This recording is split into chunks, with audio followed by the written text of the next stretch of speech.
Secretary. Thank you. May I call, please, Mr. Sullivan, who can be sworn. Please stand and repeat after me. Okay. I swear by Almighty God I swear by Almighty God that the evidence I shall give that the evidence I shall give shall be the truth, shall be the truth, the whole truth, the whole truth, and nothing but the truth. Thank you. Please next. Sullivan, thank you so much for coming to help. I appreciate that it's not going to be easy for you, but we're really grateful to you. Okay, thank you. Mr. Sullivan, just start, please, with your full name. It's John James Sullivan. Right. And I'm going to ask you some questions, please, about your family, and in particular, your daughter, Susan. Yeah. And I think you have made a statement to help us. And if you need to look at it, it should be in the bundle in front of you. Yeah. All right. Susan, I think, was born on the 17th of November 1963. Correct. And she was born with Down syndrome. Yes. And she died, as we're about to hear, on the 28th of March 2020. Correct. And she was 56 at the time. Correct. Just help us, please. Just summarise a little bit about Susan, who I think you called Susie. Is that right? Susie, yeah. Susie. Just tell us a little bit about Susie and some of the things that she did during her life. Yeah, well, Susie was born, as you say, with Down syndrome. We were told she wouldn't walk, she wouldn't talk.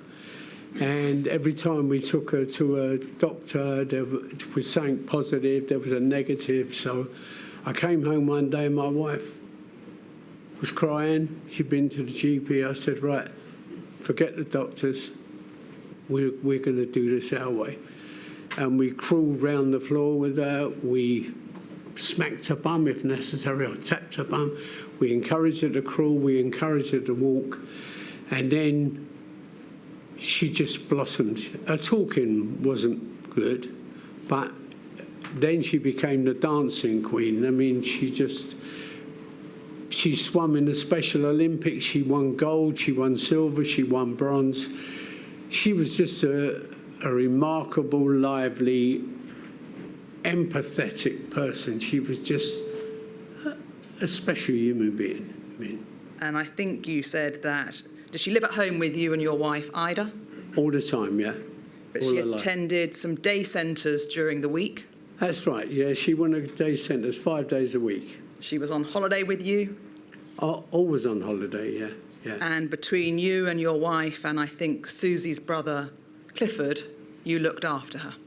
Yeah, we did. Yeah, we did. And her brother Andrew before he went off to Australia, to live in Australia. In terms of her health, is this right, that in 2018 she was fitted with a pacemaker, Yeah. but other than that, no major problems? No. She was as fit as a fiddle. I mean, you don't win gold, silver and bronze medals swimming if you're not fit. No. Can I come to the start of the pandemic? And I think, is this right, that around the beginning of March, you and your wife and Susie started isolating to try and keep COVID away from her. Is that right? Yeah. We couldn't understand why the government basically didn't appear to be doing anything. They didn't appear to be doing anything. You know, the no borders shut down. There was no, they were doing nothing. I mean, even the Prime Minister was telling people to shake other people's hands. I mean, it was a kind of a lunacy. We were in this worry. And we decided, well, we closed down. And what we did then is everything that came in the house, we were confined to the house in the back garden, and our son Clifford took control. Right. And everything that came in was sprayed with disinfectant cans. We did everything humanly possible to protect ourselves and Susan from. Our neighbours did all the shopping, and Clifford did all the shopping, you know what I mean? But in spite of those efforts, is this right, that Susie began showing COVID symptoms around the 21st of March? That's of right. 2020? Susie suffered with Graves' disease, and she had a habit of rubbing her eyes. and we think that's possibly where she picked it up before we'd locked down, and it taken hold afterwards.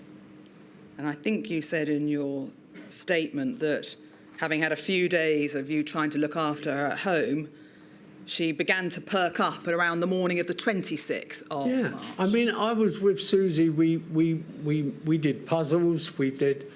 I mean, because I'm riddled with cancer anyway, and my idea was like, you know, I'm going to die anyway, so what the hell, you know what I mean? And I'm going to look after her and be with her. So we planted bulbs in pots in the back garden. We did puzzles. We watched her favourite movies, Grease, about 400 times, and we did all these kind of things. But she was kind of up and down, if you understand. She was a bit lethargic at times, but other times she was great. She was fine. She was quite normal. I think, though, notwithstanding the ups and downs, by the morning of the 27th of March, she began to complain of a tummy ache. Is that right? Yeah. And was it then in the early hours of the 27th of March that I think you asked your son to call an ambulance? Yeah, we did. Right. Yeah. Do you remember what time that was, Mr. Sullivan? Well, I'd been up with Susie the night before by her bed, and then they woke me about 4 o'clock. In the morning? Said, in the morning, 4 a.m, and said, Susie's complaining about tummy ache.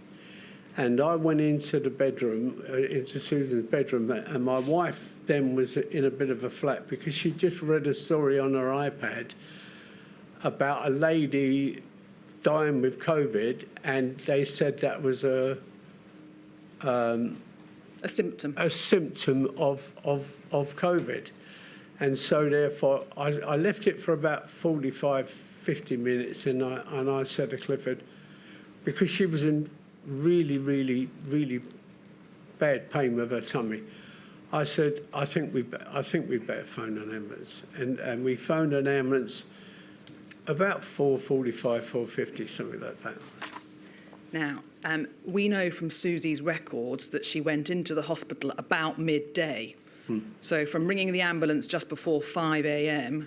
and the ambulance turning up is a good few hours. Is that right, Mr. Sullivan? Oh, yeah. I mean, not only that, I mean, the ambulance was diverted. That's what I wanted to ask you about. So in that time, when you rang the ambulance and Susie ending up being taken to hospital, how many times did you or the family try to get the ambulance out to see her quicker? Well, Clifford was on the phone. I think he spoke to him 3 times. I mean, when they hadn't come the first time, then they told us that they'd had to divert the ambulance. And of course, you know, when these things happen, you know, and in retrospect, you start to think, was it diverted because she was Down syndrome? You start thinking these things, like, you know what I mean? Because she was poorly, she was obviously poorly, and why did they divert her ambulance? So it never made sense. Can you remember now roughly what time the ambulance did eventually arrive? Well, Ida had phoned the pharmacist, the local pharmacist, to get some advice about the belly pain, and he said, don't wait any longer for the ambulance. He said, just get her in a car and get her to the hospital. So we got her out of bed, I got her dressed, and we just got her down the stairs into the kitchen. I was putting her shoes on, and the ambulance arrived. So it was probably something around about 6 hours, 6 hours after, so 6.5 hours maybe. Yeah. So in that time, 3 calls from the family to chase up the ambulance and a call from Ida to the pharmacist to try and seek some advice. Yeah. And then eventually, just as you're getting ready to leave, the ambulance arrived. The ambulance arrived, yeah. And can you remember now whether the ambulance crew were wearing any protective equipment, masks, goggles and the like? The only thing I can remember, I'm pretty sure, because I was in a bit of a state at the time, let's be honest. I'm pretty sure I remember them having masks on and gloves. but I don't think they had anything else on. I mean, to be honest with you, they were in the house 2 minutes because Susan was sitting in the chair.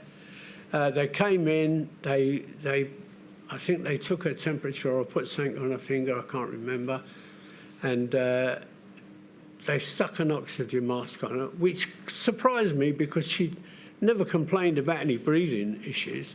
They stuck the oxygen mask on her and she was gone. So it was that quick. And is this right? Was it your wife that went in the ambulance with Susie? Yeah, my wife went in the ambulance with her, yeah. And I think then you can tell us about what you understand happened to Susie once she got to A&E. Yeah. And obviously Ida's helped tell you about what happened there. In the emergency department, do you know now, was Ida allowed to go in and be with Susan while she was being assessed and decisions were being made about how to No, not treat her? initially. Not initially. She was sent into a room to wait. And so therefore any discussion regarding Susan's health or well-being was the conversation only took place with the medics and Susan. And, you know, if you have a conversation with Susan about ABBA, Cliff Richards, Meatloaf, you know what I mean, Grease, you're in with a chance. You start talking to her about a medical, well, you know, she wouldn't have had a clue. So, you know, I never understood. Over 50 years, we've sat in a hospital or a doctor, and the doctors realised within seconds that Susan needs, you know, isn't able to discuss. So therefore... Well, that's what I wanted to ask you. Yeah. So in the past, when Susan's needed treatment or help with something, has it been you and Ida that sort of helped understand, helped Susan understand what was going on? Always. And help the doctor understand what Susan needs? My wife used to keep a literally detailed record of everything. Like, you know. And they would ask us, not exclude Susie, bring her into the conversation, but anything of any importance, the answer to the question would come from either Ida or myself. So you help really the communication between the professional and Susan? And absolutely, yeah. I understand. Yeah. All right. So Susan initially was on her own with the doctors. Absolutely. But did there come a point when Ida was allowed to go in and be with Susan?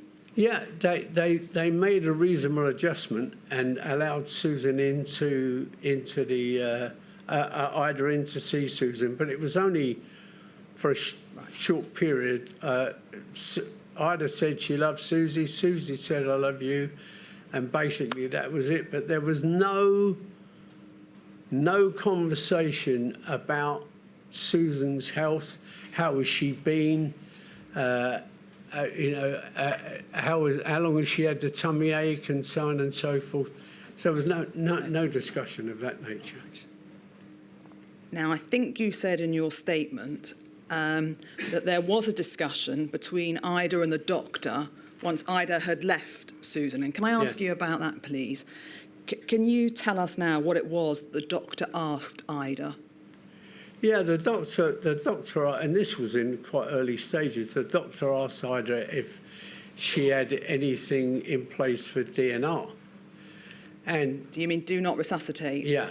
Okay. And Ida didn't quite grasp what he was saying. And Ida challenged the doctor, said, "Would you explain that for me?" You know, he said, he explained what he meant, and she said, "No. Susan's never been seriously ill. You know what I mean? We have no reason to have a plan of that nature. So therefore, in the event it becomes necessary, we would want to resuscitate it." Yeah. If I've understood you correctly, if a doctor had tried to speak to Susan about a do not resuscitate order, do you think Susan would have been able to grasp what the doctor was saying to her? She wouldn't have had a Scooby. She would have had no idea what they were talking about. I mean, Susie would say upstairs when she meant downstairs and downstairs when she meant up. So, you know what I mean? So Asking her a question of that nature, she wouldn't have had a clue. It really needed you and Ida or Clifford to be there to help. Well, it needed that for 50-odd years. This was the first time in 50-odd years they deemed it unnecessary. And I think after that discussion, it wasn't long after that Ida left the hospital and came back home. Is that right?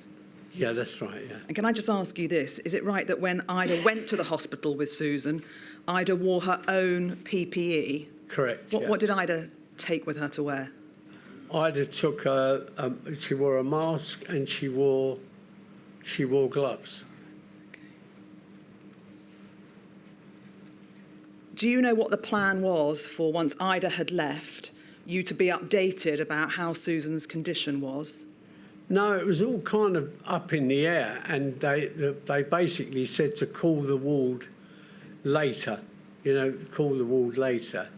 I mean, the thing about it is that the A&E guy had called Ida to the door before she left. Called Ida to the door before she left and said, "Oh, we're very happy with Susan," and blah blah blah. And call the ward later, basically. I mean, how the hell they were happy with Susan is another question. I don't know. But the impression that Ida was given was that Susan was stable, it was okay, and Yeah. Ida, you can go home. I mean, the reality is the doctor, Susan had one chance of life. That was ITU. End of. That one chance. And at the end of the day, this doctor knew that he was sending her into a ward, into a bed to die in. End of. So for him to turn around and say, "We're very happy with Susan," was pretty cruel. It was pretty cruel. Pause there, Mr. Sullivan, because I want to show you a document that might help explain the answer that you've just given. And can you turn, please, behind tab 2 in your bundle? And could we call up, please, INQ 483292?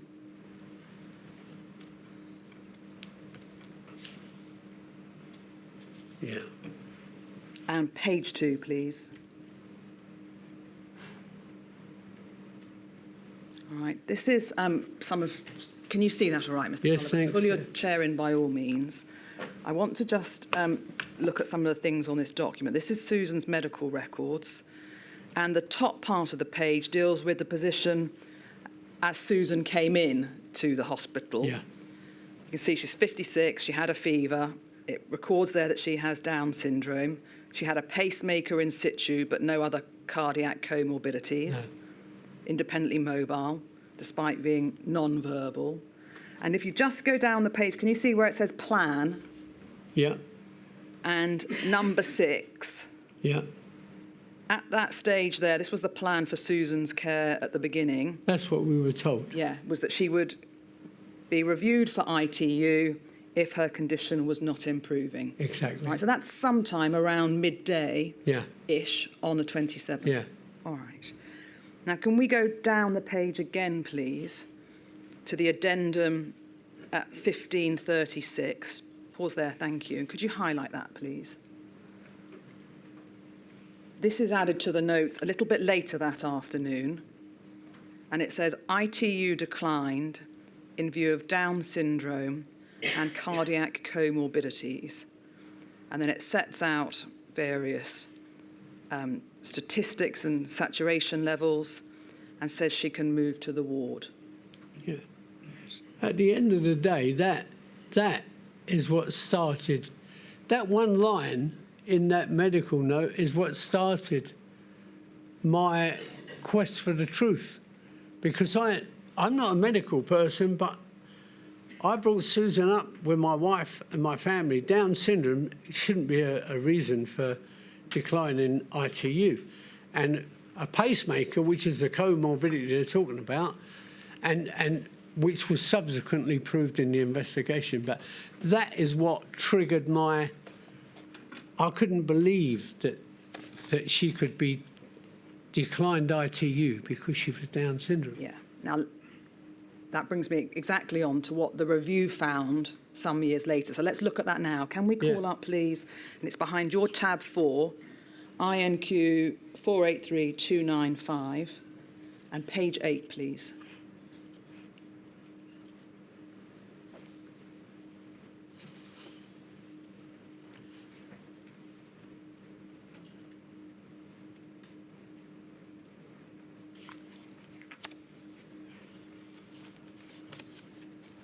My lady, in due course, we'll hear that there was a review conducted by the hospital, but I would like to deal with this now. Can we look, please, at the top 2 or 3 paragraphs?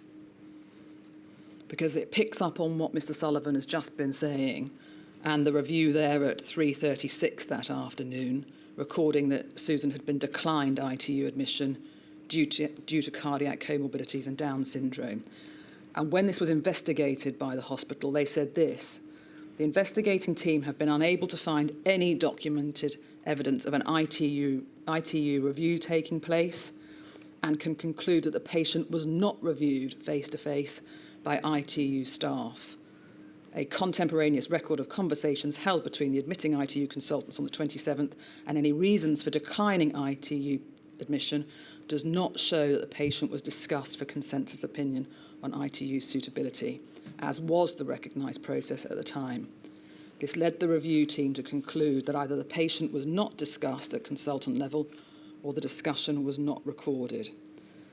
So it appears she was not seen by ITU staff, and the lack of records mean either there was a failure to record a consultation or in fact there was no discussion at all. But Mr. Sullivan, looking at the next paragraph, the reviewing team considered the degree to which the patient's cardiac comorbidities would be a reason for not admitting Susan to ITU and agreed that the presence of moderate to severe mitral and aortic regurgitation and a cardiac pacemaker would not be exclusion factors for ITU on their own, but could certainly adversely affect patient outcomes. So the pacemaker was not a reason for her not to go to ITU. Is that right, Mr. Sullivan? Yeah. Right. And equally, reference to Down syndrome as a reason for not admitting to ITU was also reviewed and again agreed this was not a reason for declining Susan ITU admission. So the 2 reasons at 1536 for saying she shouldn't go into ITU, the review said were not proper reasons for not allowing her into the ITU. That's it. That's exactly what I'm saying. I mean, you know, the thing about it is that the reasons they gave her to decline her, let's be honest, declining her ITU was declining her a chance of life. And to put down bogus reasons, I mean, you know, even a non-medic like me looked at it, jumped off the page and said, this can't be right. So, you know, somebody's put that down. And the question is the person that wrote that on a medical notes the only person in the last 4 years of this battle I've had with the hospital is the only person that's ever told the truth in the whole thing, because it's been decline, cover up, obfuscate. But I've asked 1,000 times if Down syndrome and a pacemaker were not the justifications for declining ITU, why is it on a medical note? And nobody wants to tell me. Well, can I just finish dealing with that page? Because the review went on to set out what was going on in that hospital's intensive care unit that day. And you can see there that on the 27th of March, they had 27 level 3 patients. The baseline capacity was 23 beds, so they were already had more patients than they normally would have. And it goes on to say that they were expanding a neighbouring ward, albeit it's not clear if they were expanding it on that day. And even within a few days, that also had reached its maximum surge capacity. All right. So Susan was not admitted to ITU. And is this then to pick up the story of what happened to her? was Clifford the one liaising with the hospital to find out how she was doing? Yeah, I mean, yeah, because I had a mother was in a diabolical state. I was in a diabolical state, trying to look after her, trying to deal with the reality of what had happened, and the only one that was keeping a level head was Clifford. So So it Clifford's, was Clifford's sensible, liaising. yeah, he was doing the liaising, yeah. And then the next morning, on the 28th, was the family told that Susan wasn't tolerating her oxygen mask and kept taking it off? Yeah, a nurse phoned, really lovely nurse, and she phoned and she was pleading with us to plead with Susan to keep her mask on, because she said she's benefiting from which is backed up by the medical notes, benefiting from keeping the oxygen mask on. And then Clifford tried talking to Susie first, and then I just spoke to Susie, and by the time she was so distressed, I didn't get a chance to speak to her again. And the vexing thing is that had that reasonable adjustment that was made in the A&E and when she was dying, had that been made in that 20-year period in family by the bedside to help her keep her oxygen mask on that they said she was benefiting from, Yeah. the outcome could have been different. So that's exactly what I wanted to ask you, Mr. Sullivan. Once Susan went onto the ward, were any of the family allowed to go and visit her to No. comfort her, encourage her to keep her mask on? No. No. All right. Do you think, knowing Susan, that if you had been, or one of you had been allowed at the bedside, that would have helped Susan understand what was going on? Oh, absolutely. She would have kept the mask on. I mean, she would have kept the mask on, but you got to understand, she was frightened. She's frightened. Everybody in the place is running around with masks on their face. She's being forced to put a mask on her face, and she hated anything on her face. And if we'd have been there just to comfort her, give her that little bit of support, because that's all Susie ever needed, was that little bit of support, the outcome could have been very different. I mean, it doesn't make sense that reasonable adjustment was made in the casualty. Reasonable adjustment was made for Clifford minutes before she died, and yet in that 20-hour period where reasonable adjustment could have been a huge benefit, and it was just denied. It just denied. Well, let me ask you about that, because if we go, please, to page 10 of the document that may still be on the screen, there is reference in the review to whether sufficient reasonable adjustments were made in light of Susan's learning disabilities. And can you see there in the middle of the page, Mr. Sullivan, reference to the patient was not referred to the acute liaison nurse, it's the second paragraph, Yeah. for learning disability. Resultantly, there is no evidence to suggest that the Trust learning disability team were involved in the patient's care, despite the service being available throughout the pandemic. This may in part have been due to the relatively short time that Susan was in the hospital. It was less than 28 hours, and the service is not available at the weekends. But while Susan was in the hospital, obviously family weren't allowed in. Yeah. Do you know if any liaison learning disability team went to speak to Susan, No. tried to help with the communication, Nobody. anything like that? Nobody. She was left to her own devices. Do you think speaking to someone from the learning disability team would have helped Susan? Oh, absolutely. You know what I mean? And at the end of the day, the thing is, when you're dealing with somebody with learning difficulties, it's either it's something you learn over years, or you have an inborn empathy for, and I'm sure they would have made a difference.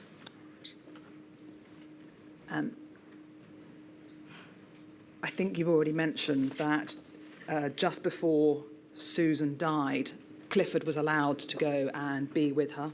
Yeah. And he was with her when she passed away at about... She died in his arms. The cause of death on her death certificate was Covid-19, is that right? Yeah. And Down syndrome. Yeah. And I think in due course, although there was a delay to the funeral, is it right that hundreds of people turned up or were online? Yeah, well, yeah, we delayed the funeral. We couldn't even go to a cremation because my illness, my cancer had taken over, and I was having serious treatment, and I couldn't go, and my wife was in no state, and we couldn't even go to a cremation. But then once the time changed and our son was, and my grandson was allowed to come from Australia, we had a memorial for her. And over 240 people turned up at the memorial, and then there were people watching it in Canada, in America, in Spain, everywhere. Susan didn't matter to maybe them doctors, but she mattered to all those hundreds of people that took the day off to attend her memorial. You know what I mean? So it was. She was just one of life's special people. Like, you know what I mean? She really was. I mean, a couple of final things from me. I think in due course, we can take that page down, please. You made a complaint in due course to the hospital, and we've just been looking at some of the review documents. Yeah. But was that prompted by an article you did for The Guardian? Yeah, what happened is, for personal reasons, I didn't trust the hospital's complaints department. That's why I've got a syringe driver bag on me now, keeping me alive. So I didn't trust that system, but I needed people with disabled families, disabled loved ones to know that, we're not getting a good deal here, we're not getting a good deal here. And Bereaved Families for Justice put me on to Shanti Das at The Guardian, and I thought, that's great, because that gets the message across. Pause there then, and we'll just look briefly at the article. It's behind your tab 3, and can I put on screen? Thank you very much. This is a copy of the article. You can see you there, and is that Ida? That's Ida, yeah. And there's a photo of Susan. Yeah.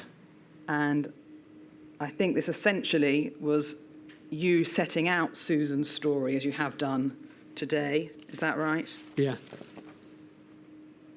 And you putting in the public domain what was written on Susan's records. Yeah.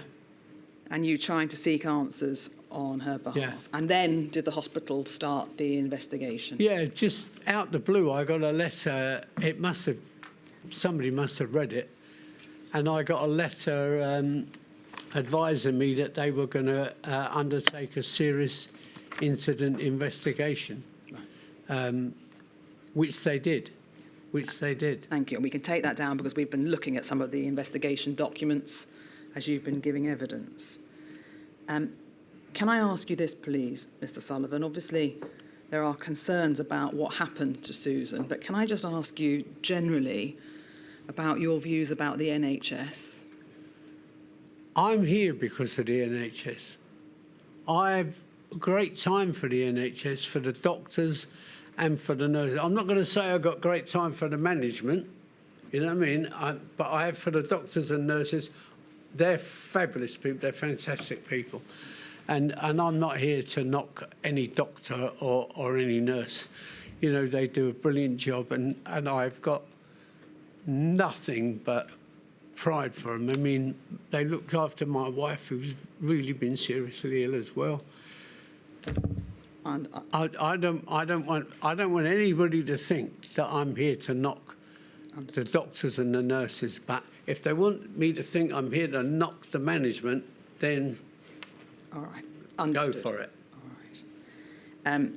It's probably obvious to all of us, but can you sum up to us the impact of losing Susan in the way that you did on you and Ida and Clifford and her other brother?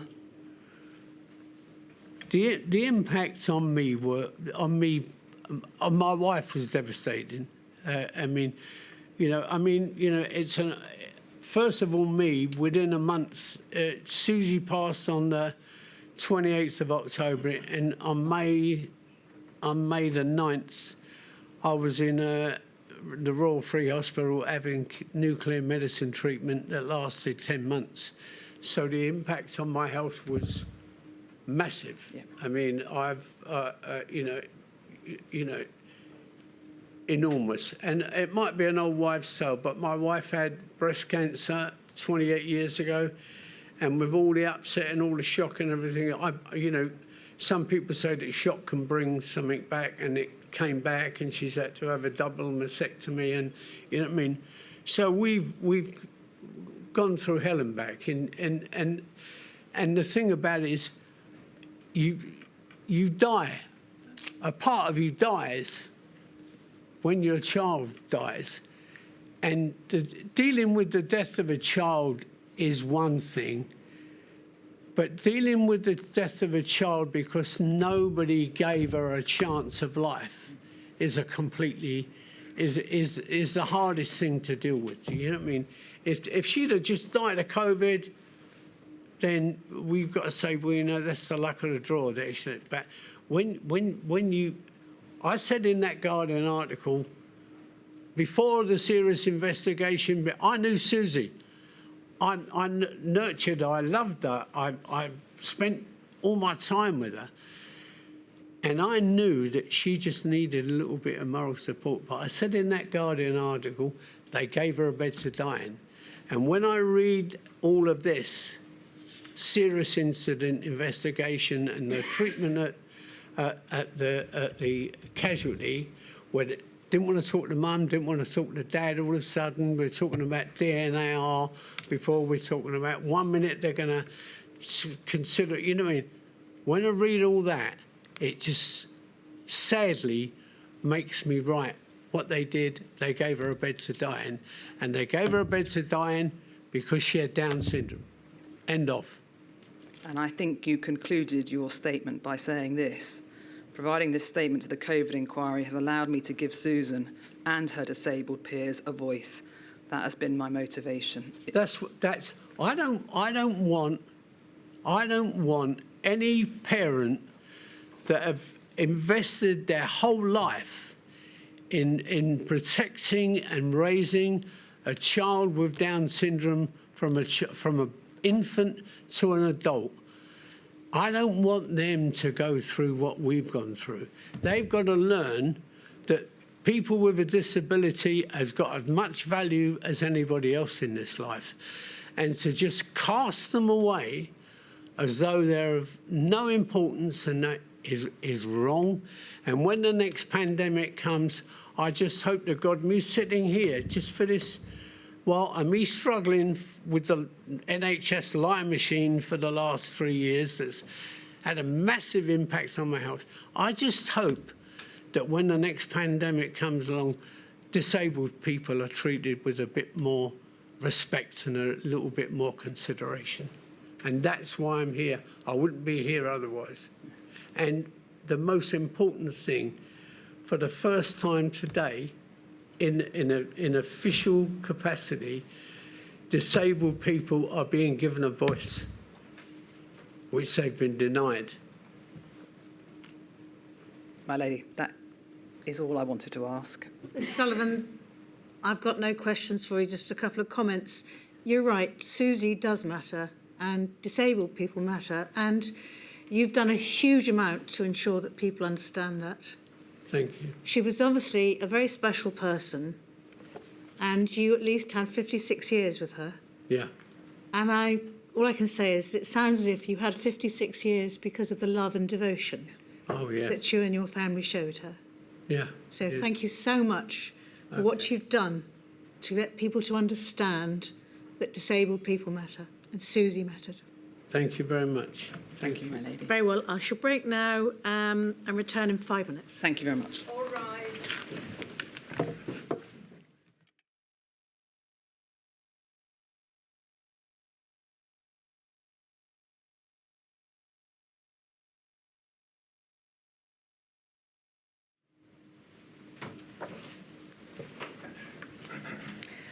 My lady, may I please call Paul Jones, who can be sworn? Would you like to repeat after me? I do solemnly, I do solemnly, sincerely and truly declare and affirm that the evidence I shall give that the evidence I shall give shall be the truth, shall be the truth, the whole truth, the whole truth, and nothing but and nothing but the truth. the truth. Thank you. Mr Jones, thank you very much. Please take a seat. Thank you very much for coming along to assist the inquiry. I can imagine lady. how difficult it is for you. If at any stage you need a break, please just say. Okay, thank you very much. Thank you.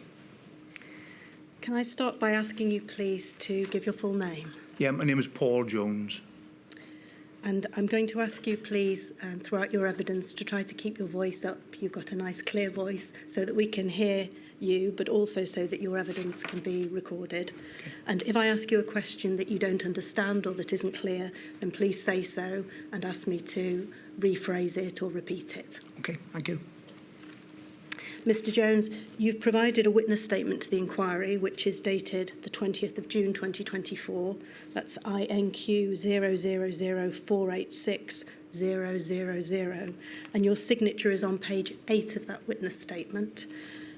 Are the contents of that statement true to the best of your knowledge and belief? Yes, they are. Thank you.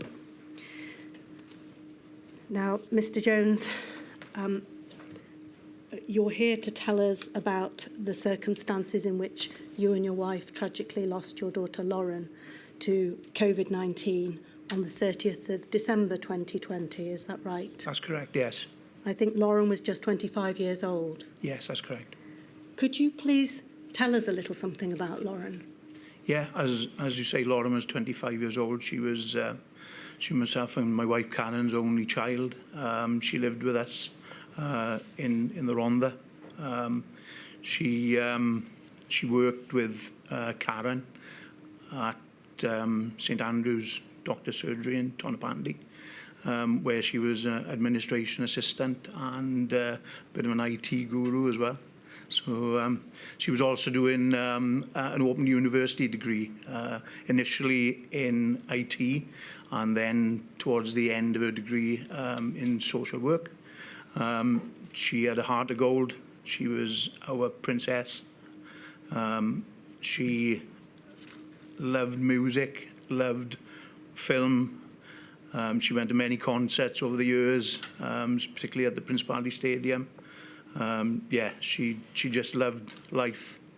And yeah, she was our princess. I think she had a taste for travelling and at one point had wanted to be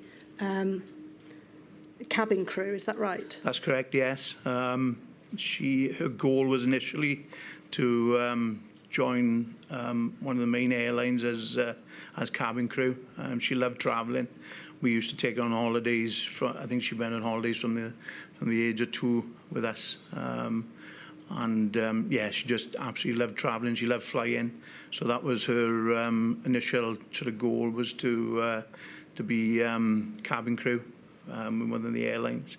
Unfortunately, because of an injury to her foot, she wasn't able to follow that sort of line of work, unfortunately. But like I say, she found a line of work that she enjoyed anyway. I think because of that problem with Lauren's foot, she used crutches to relieve some of the pressure on her foot, is that right? That's correct, yeah, just to relieve the pressure on her right foot, yeah. I think it was diagnosed as chronic regional pain syndrome. Yes, that's correct. And other than that pain syndrome with her foot, did Lauren have any other underlying health problems? No, she had no other underlying health problems, no. I think in addition to working with your wife at the GP surgery, she also did some agent work selling cosmetic products in the homes around your local area. Is that right? That's correct, yeah. She was a representative for Avon and Body Shop. She used to go around to the local community, friends, family, taking orders, and she'd enjoy sort of putting the orders together and delivering them delivering them around the houses, and I'd take them to work for me for sort of colleagues of mine in work, and yeah, she just, like I say, in the community, she just highly thought of because of that. She was, I wouldn't workaholic as was to an extent. Thank you. Now, you've explained that your wife worked with Lauren at the same GP surgery. I think your wife, Karen, was a surgery practice manager. Is that right? That's right, yes, yeah. And during the pandemic, I think both Karen and Lauren were required to go into the GP surgery to work. Is that? That's correct, yeah, they were, yeah. I think Lauren was there 3 days a week. Yes, correct, yeah. And your wife worked in an office by herself during the pandemic. Yes, primarily, yes, yeah. And she was supplied with PPE in her work role, is that right? Yes, they were, yeah. And at the time when Lauren was also working in the GP surgery during the pandemic, were there many other staff members working there? I think they had quite a few sort of members of staff working there. I don't know the exact amount, but yeah, most of them worked through the pandemic, yeah. Now, in terms of your work, I think you work for the South Wales Police, is that right? That's correct, yeah. You're a response sergeant with Yes, that force. I am, yeah. And I think you've explained that during the pandemic, most of your working time was actually spent at the police station. Yes, my role at the time included mainly included working out of an office where I did quite a lot of sort of admin work for the staff I was managing, yeah. And there were some COVID rules or social distancing rules that were implemented at the police station in normal times. That's correct. Yes, there were. Yeah, there were restrictions on the number of people able to sort of go in a room at the same time, in different rooms right throughout the station, really.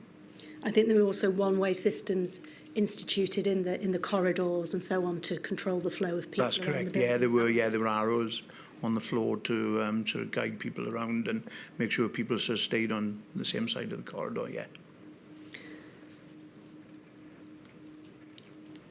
And now I think that notwithstanding the fact that generally there were social distancing measures operating in the police station, there came an occasion on the 2nd of December when you were working an overtime shift to assist with some firearm warrants being executed. And there was a briefing at that point with a large number of people in a conference room. Is that correct? That's correct, yes, yeah. There were a large number of people in the station itself, in the parade room, as we call it. So way more than we'd sort of had in the parade room throughout the sort of pandemic. How many people would have normally been in the parade room at that time? I think we were limited to 13 throughout the pandemic, and I would guess there were about 20, maybe 25 in there this particular day. And I think then there was a briefing that took place in the conference room. That's correct, yeah. How many people would normally have been in the conference room? It was restricted to 6 right throughout the pandemic, and again, there was probably about 20 of us there. Was it possible to maintain social distancing with that number of people? Not at all, no. We were standing shoulder to shoulder. And did you have concerns at that point? I did, yes, yeah. I think about a week after that briefing had been held, you found out that a number of police officers who'd attended the briefing had become ill with Covid-19 symptoms. Yes, that's right, yeah. And a number of those were from the same team, is that correct? From the same sort of station and primarily off the team I was on, yeah. I think you began to experience some symptoms of COVID around the 9th of December, is that right? Yes, it would have been around about the middle of the week, the following week, about the 9th of December, yeah. And what were your first symptoms? Initially, just sort of cold symptoms, which I thought nothing of. They weren't your normal sort of 3 sort of COVID symptoms, which they'd said about throughout the pandemic. But so I thought nothing of it at the time. Did there come a point when your sense of taste began to change? It did. It would have been probably the 10th or 11th of December. My sort of taste sort of was different. I had a drink at home, and it didn't seem to. It tasted a bit stale. And I think by the 13th of December 2020, when you woke up for work, you were feeling unwell by that point. I didn't feel as I should have, but again, didn't really have sort of what they were describing as the 3 sort of symptoms of COVID at the time. And I think the next day you had to pick your wife up from work because she had a very high temperature at that point. That's correct, yeah. She phoned me to say that she had a high temperature at work, and could I pick her up because we'd have to try and arrange a sort of COVID test. And did you manage to arrange the COVID test? We did for the following day, yes. And who was tested then that day? Myself, Karen and Lauren were tested that day. I think your results came back 3 days later on the 17th. That's correct, yeah. And what were the results at that point? So myself and Karen came back as COVID positive, and Lauren was negative at the time. And then over the next few days, how were you feeling? Initially, I didn't feel too bad, but then over the space of probably the next 2 or 3 days, my sort of health rapidly deteriorated. Felt really terrible.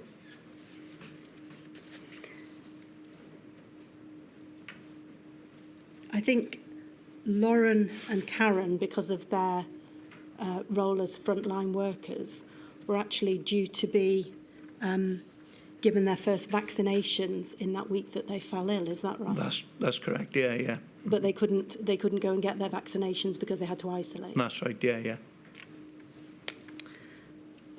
So by the 20th of December, I think you were feeling very unwell indeed. I was, yes. The early hours of the morning of the 20th of December, I was really struggling. I was sat on the edge of my bed early hours of the morning. I remember Lauren waking up, coming in to see me and saying that she was going to phone 111 because she didn't like the sort of way I sort of looked and from an illness point of view. So like Lauren was looking after me from day one, really. And did Lauren manage to get through to 111? She phoned 111. I believe she spoke to them. She explained my symptoms to them, and they said they would phone back in a sort of short period of time, I think within the next 4 hours. Did that happen? Unfortunately, no, they never phoned back. I never got a call back. So at that point, I think Lauren decided that she was going to take you to the accident and emergency department. So it was a number of hours later. It was probably, so that would have been, so early hours of the morning, we sort of, it would have been that she phoned 111, and it would have been sort of the afternoon of that day that eventually she said, I'm going to take you to the hospital, Dad. And so I think she booked you into A&E. Was she able to come in with you? No, she didn't. I didn't want her to put herself at risk and come in with me. So she first stayed. She stayed in the car while I went to be examined, and then I told her that she could go home, and if she didn't mind coming back down and picking me up if and when I was released. And so I think you were admitted and assessed, and you were given some treatment, which included an X-ray of your lung. Is that right? That's correct, yes, yeah. And you were also given some antibiotics and some glucose Yes. intravenously. Is that right? I was given an intravenous drip with some glucose and antibiotics. Eventually my blood oxygen levels, my SATs, were high enough for them to deem for me to be released. And they sent me home with some antibiotics at the time, yes. How long had you been in hospital then, approximately? I think I was probably in for about 6 to 8 hours, I think. Thank you. And so once you were discharged, Lauren picked you up again? Yeah, at she that came. point, She drove back took you down home. and picked me up. Then, yes, yeah. So if I can come on, please, to 2 days later, that's the 22nd of December. Yes. I think at that point your wife Karen was feeling She very was, poorly. yes, yeah. She was feeling really ill herself then. Yeah, she had really bad palpitations and again phoned for an ambulance at the time. Before she called an ambulance, did she try to contact 111? I can't remember whether she tried to contact 111. I think from what I can remember, I think we tried to phone an ambulance, I think, potentially. And was an ambulance able to come? No, it wasn't, no. So just before you go on, Mr Jones, just in your statement, because this isn't a memory test, you said that you tried, or she rang 111, and after explaining her symptoms was told to take an aspirin. Does that? Yes. I that remember jog your memory? I remember the aspirin. I remember the aspirin. And yes, Karen did take an aspirin at the time. Yes, and following on from those sort of orders by the 111. Can you remember what symptoms she described that led to the 111? Karen saying take an aspirin? Karen thought she was having symptoms of a heart attack because she had chest pain as well. And she was told to take an aspirin? Yes.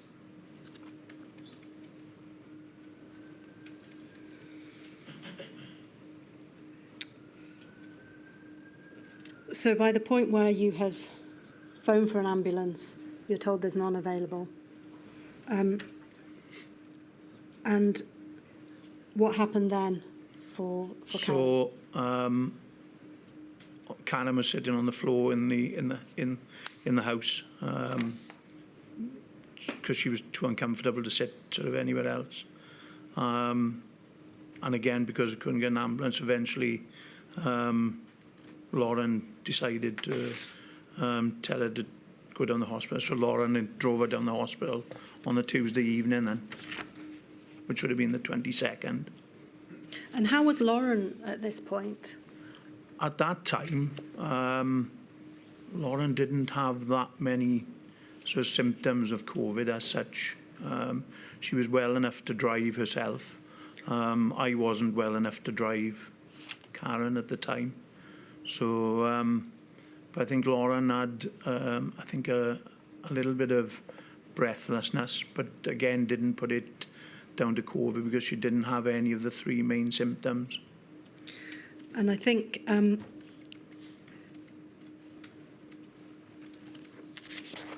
Lauren had been given a COVID test the previous day, but hadn't got a result back. That's at that correct, point. Is yes, that right? yeah, that's correct, yes, yeah. And so I think at the hospital, both Lauren and Karen were then assessed by medical staff. Yes, Is they that were, understand? because Lauren had, because she'd told them that she had a COVID test the previous day, they checked Lauren out as well, yeah. And I think she had an X-ray for her chest at that point. She did, yes. And that was clear then. That was clear at the time, yes, yeah. And was Karen prescribed some tablets for her symptoms at that point? I can't remember at the moment, I'm sorry. I think in your witness statement, your recollection was that Karen had been prescribed some tablets for sickness, and then both Karen and Lauren were discharged home that same evening. They were certainly discharged home, yes. I think they arrived home about 10 o'clock, I think. And so these are the events of the 22nd of December, so we're coming into the Christmas period. That's correct, yeah. And over that period, I think you and your wife started to feel a little bit better. As the week went on, because of the sort of medication, certainly I was on, I started to obviously feel a little bit sort of better as the week went on, yeah. But Lauren's symptoms were getting worse at that point. They seemed to get a little bit worse, but not to the extent that we thought there was sort of any particular problem because of her age, really. And you were able to spend Christmas Day and Boxing Day watching films together? Yeah, that's correct. Yeah, we did. We loved watching films together. And, yeah, we did throughout Christmas Day, Boxing Day. And then things started to change. So then, if I can ask about that, the following day, the 27th of December, after Boxing Day, I think in the early hours of the 27th, Lauren began to feel quite unwell. And was She coughing, did, is that yeah. right? She was coughing a little bit sort of early hours of the 27th, but she managed to go back to sleep. We all got up as normal, sort of on the what would have been Sunday the 27th.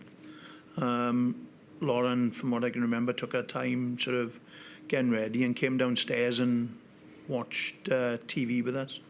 And then sort of out of the blue, she said, Dad, I think do you mind taking me to hospital to get checked out? Didn't really say sort of what symptoms she had, but I said, yes, no problem, I'll take you now. And so you drove Lauren to the hospital? So I drove Lauren to the hospital then myself, yeah. When you got to the hospital, were you able to go in with her? Or did you have to wait outside? I booked her in myself. Well, she waited in the car, but I wasn't able to go in with her. She went in herself, and I waited in the car outside in the car park.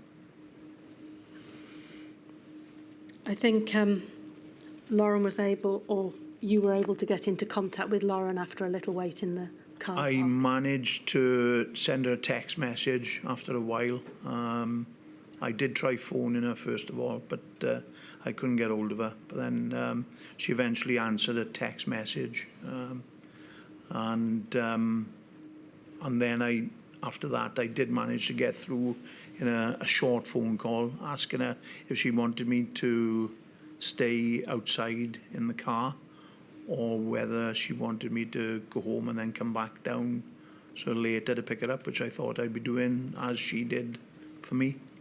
Did she tell you anything about how she was being treated at that point? She didn't say a lot. I think she said she was on an oxygen mask. Other than that, no, she didn't say a lot about how she was being treated at the time. So you understood she was having some oxygen? Yes. And I think she asked you to go home and wait and come and pick her up later. That's correct, yeah. Later on that evening, did you find out that she'd been admitted onto the COVID ward at the hospital? Yes, we had a phone call later on that evening to say that Lauren wasn't very well, and that she'd be admitted to the COVID ward, which was, I think, Ward 3 at the time. And was that call from Lauren or the doctors? No, that was from one of the doctors, I believe, in A&E. And so you didn't speak to Lauren that evening? No, I didn't. No, I wasn't able to speak to her at all that evening. But I think Lauren was able to message you the next day, is that right? The following day, yes, yeah. And what was the gist of Lauren's message? What was she telling you at that point? I asked her how she was doing, and she said, "I'm doing okay, Dad. I was on a CPAP mask initially, but then they took her off it for a short time, or for a few hours. But then they had to wake her up to put it back on because her oxygen levels were dropping again, I believe." Thank you. And what impression did you get at that point in terms of how poorly Lauren seemed to be?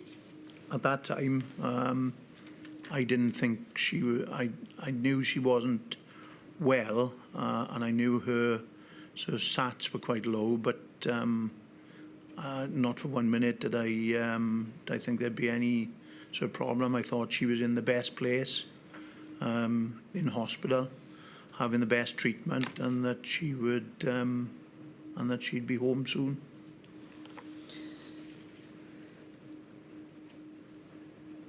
I think that evening you got a call from the hospital about Lauren's treatment and about her progress. It was initially on the Sunday night. I think when she went to the COVID ward, I had a conversation with one of the doctors who said that there was some potentially some trial medication that they could possibly give her to help her, and that if I wanted to discuss that matter, I said I was, I'd discuss it with them there and then on the Sunday evening, on the 27th. But they said, no, there's no rush to speak about it tonight. We'll speak to you about it tomorrow, on Monday the 28th. Unfortunately, that conversation never took place. That conversation didn't. I was never told anything about any trial medication the following day.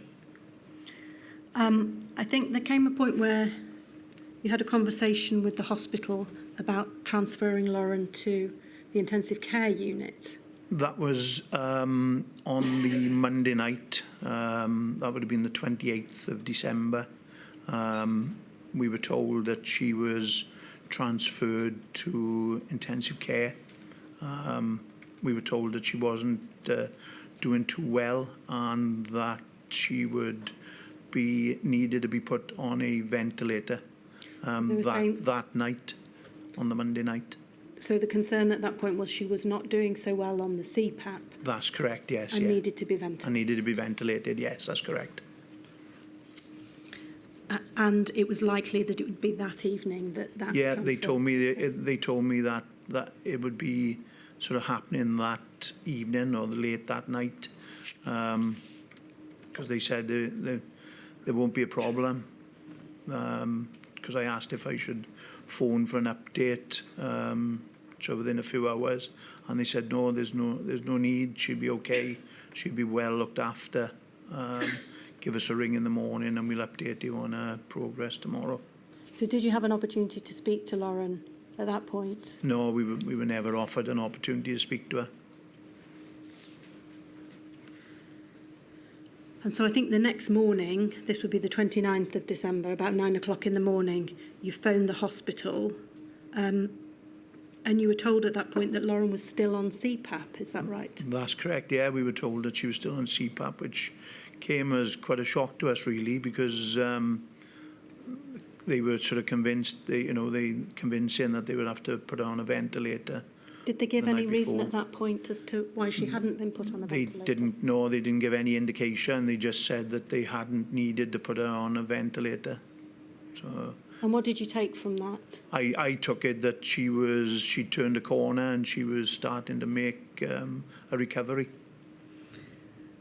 And then I think you phoned again to the hospital at around midday that day, and you were told that Lauren was stable but still unwell. Yes, I was told that I think I phoned maybe on my midday, 1 o'clock, I think, and I was told she was sort of critical but stable, which again surprised me because of the fact that they didn't sort of ventilate her the night before, really. And then I think the next contact was a call from the hospital at around 4:45 that evening.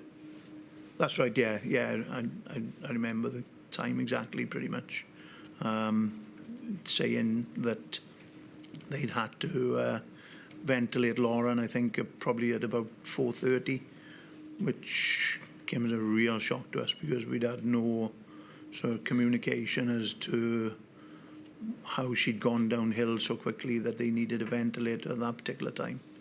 It was just, it came to a bit of a shock to us, really. And then I think that same evening, a few hours later, around 8 o'clock, you got another call from the hospital with an update on Lauren's condition. That's right, yeah. So the hospital phoned again to say that the ventilator didn't seem to be working too well for Lauren in her condition. So they would be giving Lauren what we call ECMO treatment. I was told that an ECMO team would be travelling down from London because that's where the only bed was at that time, the only ECMO bed. I was told that they'd be travelling down, they'd be putting her on the ECMO machine at Royal Glamorgan Hospital, and then she'd be transported to London where she'd be on the sort of full ECMO treatment in London then. Did they explain to you at that point what ECMO was? I think that's extracorporeal membrane oxygenation. They very briefly told us, but I had to pretty much look it up on Google really as to the extent of what it was. And so having been told that Lauren was going to be transferred to London for ECMO, I think you received a call from the ECMO consultant in London about 11 o'clock at night. That's correct, yeah, because we'd even told sort of members of our we'd even told our family that she was sort of going for ECMO treatment, and said that we were told literally by the nurse on the sort of intensive care that I even asked sort of how long they thought she'd be on ECMO for, and they said probably 3 to 7 days maybe, and it was a tremendous treatment that would help her recover from COVID. But I think in but fact... then we had, like I said, the phone call. And what was explained in that telephone call? It was the ECMO consultant in London that phoned me. They basically said that there were no beds available in the ECMO centre in London. The only bed available was in Leicester at the time. However, they had 4 ECMO consultants in each of the centres around the UK. And apparently they'd had a discussion, and during that discussion they decided that Lauren wouldn't be a candidate for ECMO for some reason. Did they give you an explanation? Did they give you a reason? At the time, not much of an explanation, but it was all a blur really, because, like I say, myself and Karen were still recovering from COVID ourselves, and everything happened so quickly. I think in your it was witness... difficult to take in the information they were telling us, really. I think in your witness statement, you say that the consultant explained that because Lauren was overweight, there might be a difficulty in placing a line into Initially, they asked me if Lauren had any problems with disability. I said that she's only on crutches. She's got complex regional pain syndrome, but she's on crutches and she gets about without too much difficulty. But then, yeah, they mentioned then that because of Lauren's weight, they probably wouldn't be able to get a line into her groin. I didn't think that was. I didn't think that was a case, mind. I got to be honest. And I think at that point, the consultant informed you that Lauren was unlikely to survive the night. Is that right? Yeah, that's correct. Yeah. And you were told to contact them. I'll never forget those words. Yeah, and so we just, myself and Karen, I just pretty much ended the call, and we went down to Royal Glam, and we were going to go in to see her, whatever happened. So I think you spoke to the ICU nurse. That may have been a telephone call before you went down We to the did, hospital. yes. Is that right? They told us when we said we were on our way down to see Lauren because she wasn't going on ECMO. They said, yeah, they said there's an ECMO team already on their way. I said, it can't be. I said, I've just had a conversation with the consultant to say that she's not a candidate. So I said, they can't be on their way, I said. So I said, we'll come down and speak to you down the hospital now. So, yeah, that's when we got in the car and drove down to the hospital. So the hospital where Lauren was being treated didn't seem to be aware that that decision No. about her treatment had been taken already? That's correct, yeah, not all members of staff there. There was certainly some miscommunication somewhere, yeah. And I think you were able to speak to the consultant who'd been looking after Lauren. Very briefly when we got there, the consultant came in to speak to us in a room, took us into a sort of side room and said that they'd done everything they could for Lauren and that she wouldn't survive the night, unfortunately.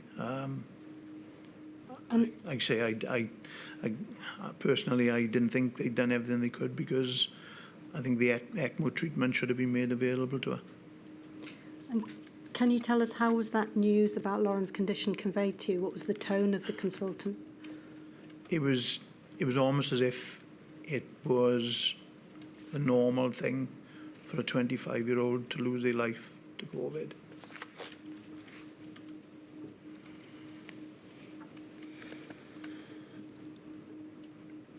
I think you were told by the consultant that Lauren, having been on 100% oxygen, had done some damage to her lungs. Is that right? That's right, yeah.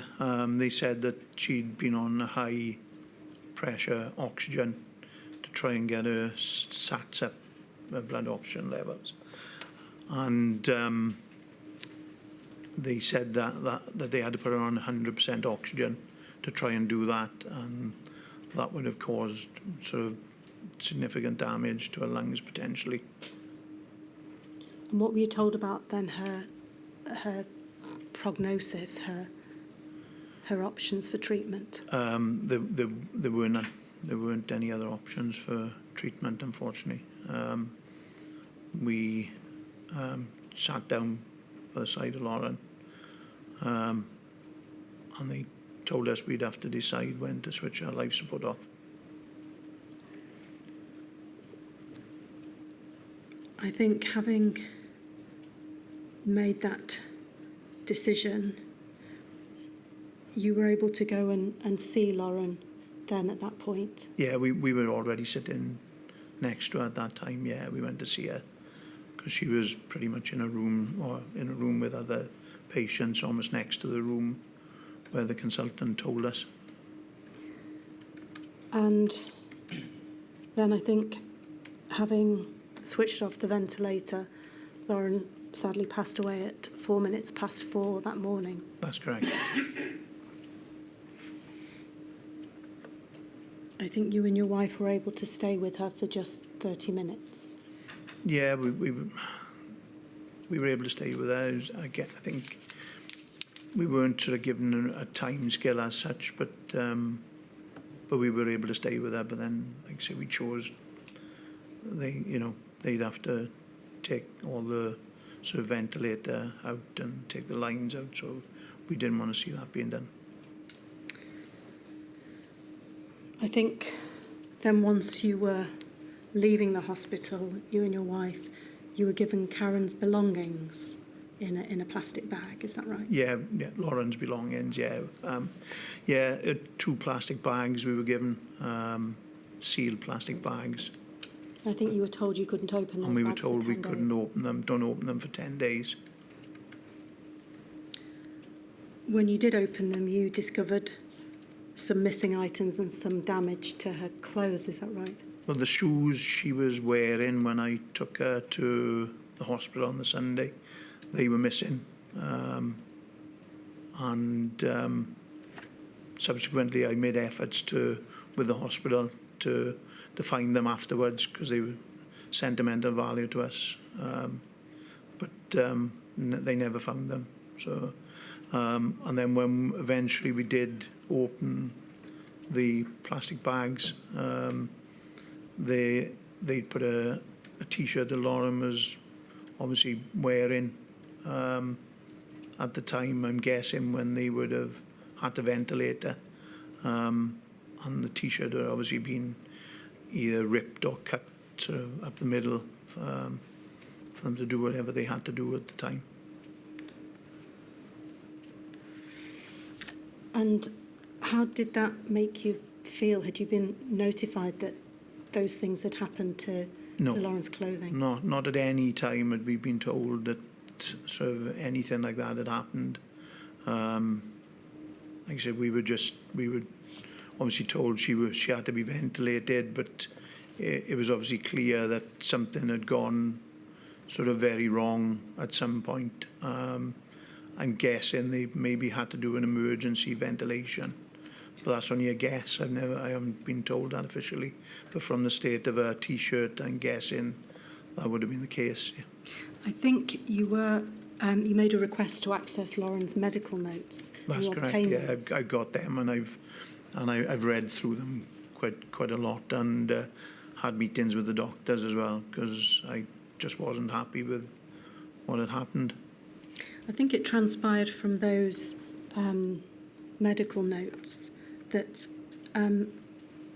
when you'd asked why Lauren wasn't going to be ventilated on the 28th of December, you were told that her oxygen saturation levels were better than they'd originally thought, so she didn't need to be ventilated. That's right, yeah. And I think from what I can remember, they also told me that it was Lauren's decision not to be ventilated, which again, I kind of found strange, because if it was the best option for her, then maybe they should have involved myself and Karen in a discussion with Lauren, and maybe we could have spoken to Lauren and sort of maybe suggested that she went on the ventilator to help her.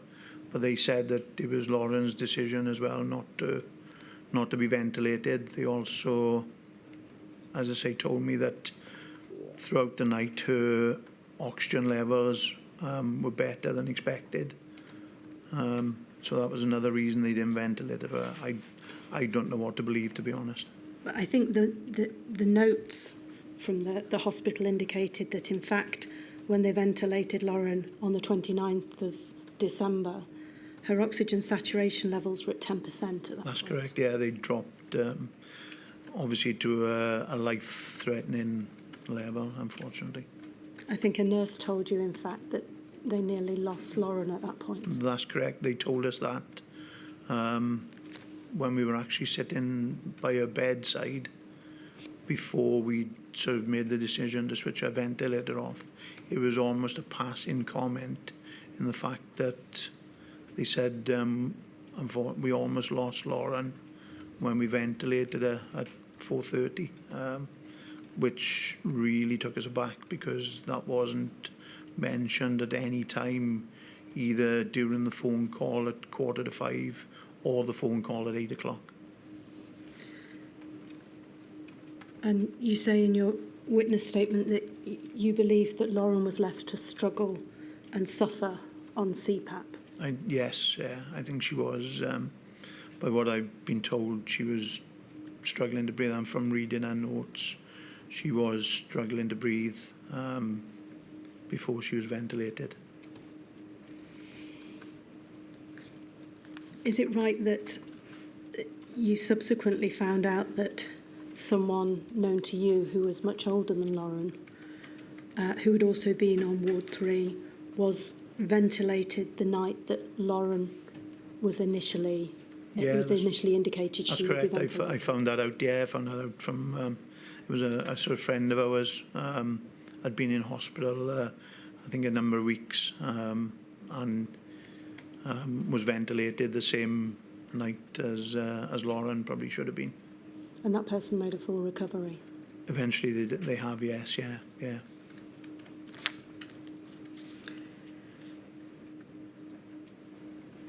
Mr. Jones, it's perhaps evident from what you've told us this afternoon, but how would you describe your experience with the health service around Lauren's critical illness with COVID-19? Our experience was just shocking. Really poor communication. Decisions made that certainly we weren't consulted with. Decisions that probably should have involved maybe a conversation with Lauren as well. Maybe even the chance to speak to Lauren at some time would have been, or text message to her would have been helpful. But we had absolutely no communication whatsoever, really poor. And it was a terrible experience. Can you sum up, Mr. Jones, how the loss of Lauren has impacted your and your wife's lives? It's left a huge hole in our lives of our family. Lauren was a gift to us. We'd lost a child back about a year and a half before we had Lauren, through something totally different, during pregnancy. So Lauren, because we had to go through genetic testing, Lauren was our gift, and so it's left a massive hole in our lives, and something we'll never fill again. To see that sort of empty seat in our house every day is a constant reminder of how the sort of pandemic has affected us. Thank you very much, Mr. Jones. I appreciate that won't have been easy, but I have no more questions for you. Thank you. Ms Jones, thank you so much. As a parent, I can't imagine the grief that you and your wife are suffering. But I hope that you've understood just how grateful we are for you to come along and explain what's happened to you, because one of the reasons it's so important is not merely the impact on the bereaved, which obviously is exceedingly important, but it's also there are still some who think that the COVID pandemic only affected those who were older or That's those right. who had other conditions. And what your evidence does, your awful, tragic experience, helps remind us that it wasn't just those who were older and those who had other conditions. So That's right, yeah. thank you for coming, and let's hope you can find a way to come to terms with that huge hole. No, thank you I'm for the sure we all opportunity of me being able to tell Lauren's story, and I hope it helps the inquiry. Thank you, my lady. Thank you very much. Thank you. I shall take a break until 22. All rise.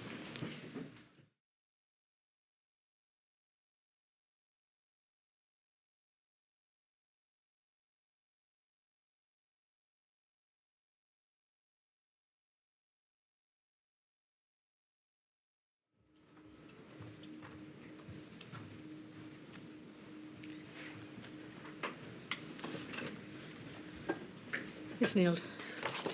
My lady, may I please call Carole Steele, who can be sworn? Good afternoon, Miss Steele. Can you hear me okay? I can, yes. Okay, could you hold the Bible in your right hand, please, and repeat after me? I swear by Almighty God I swear by Almighty God that the evidence I shall give that the evidence I shall give shall be the truth, shall be the truth, the whole truth, whole truth, and nothing but the truth. nothing but the truth. Thank you. Steele, I'm sorry if you've been kept waiting. I hope you haven't.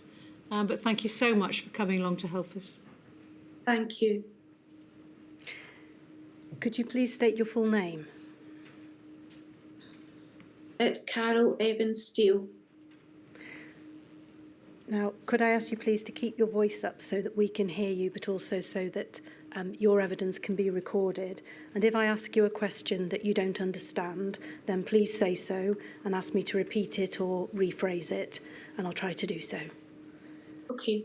Mrs. Steele, you've kindly provided a witness statement to the inquiry, which is dated the 9th of July 2024, and it has the reference number INQ 000492925, and your signature is on page 12 of that witness statement. Mrs. Steele, can you confirm that the contents of that statement are true to the best of your knowledge and belief? Yes, I can. Thank you very much, Mrs. Steele. You're here today to tell us what happened in relation to the tragic death of your son, Andrew Steele, who died from COVID on the 2nd of January 2021. Is that right? Yes, that's right. I think Andrew was just 28 years of age. He was 28. And he was a fit and healthy young man. He didn't have any underlying health conditions or illnesses. Is that right? He had no illnesses. The only thing he did have was hay fever. I think, in fact, he was a very talented artist and had studied at university and then at Strathclyde University and then at Edinburgh Napier University, and was working as an architectural technician. Is that correct?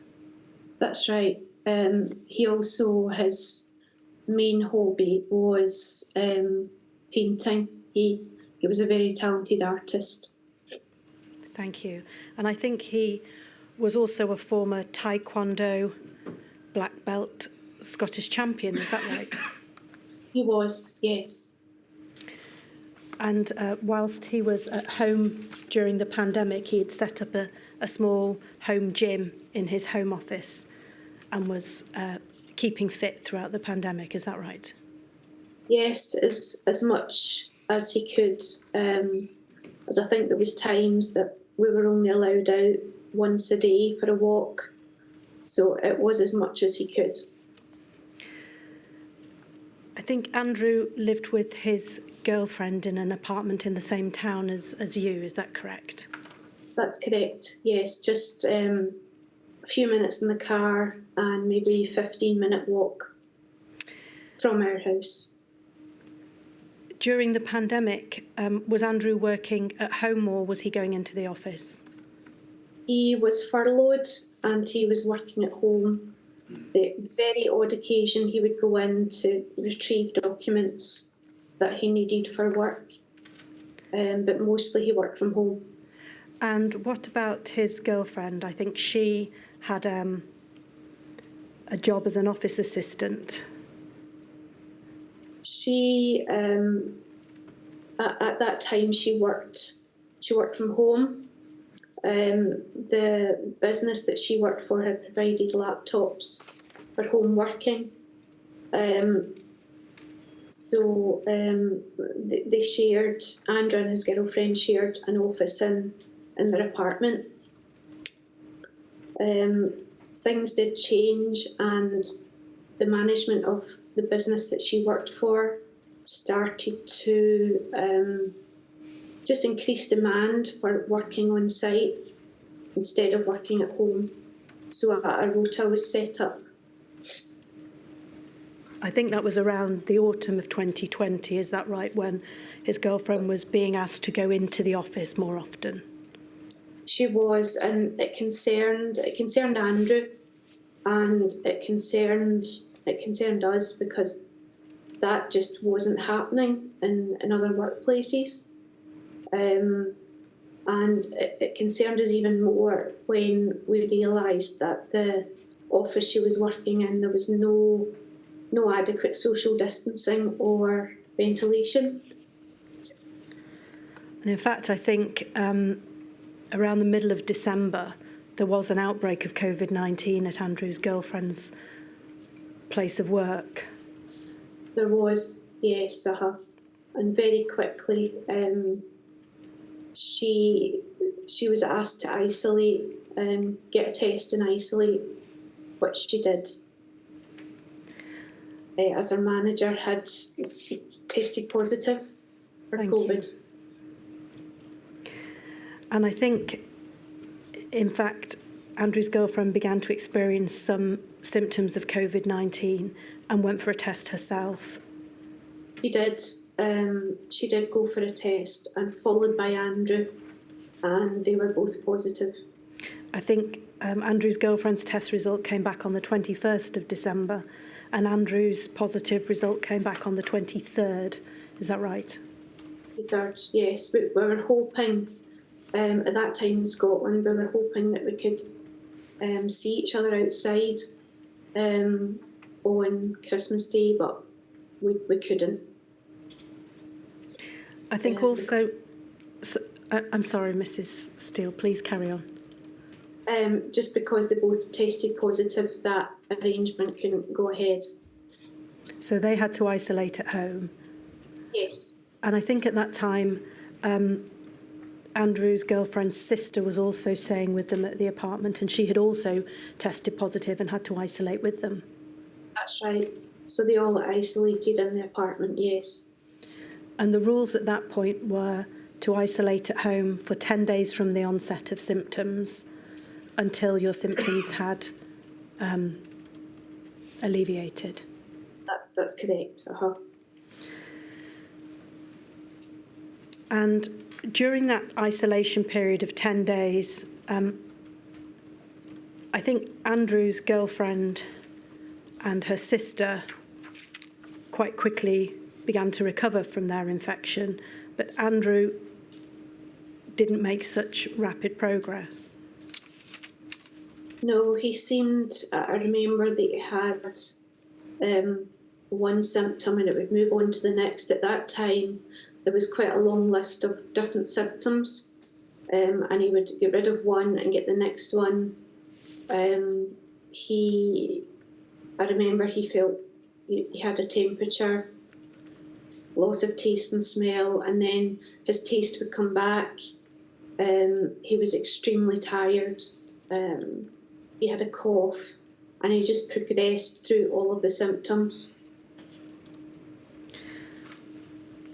Is it right that the advice at that time from the government was to stay at home, isolate, and phone NHS 24 on the 9th or 10th day if there was no improvement in symptoms? That's what I remember.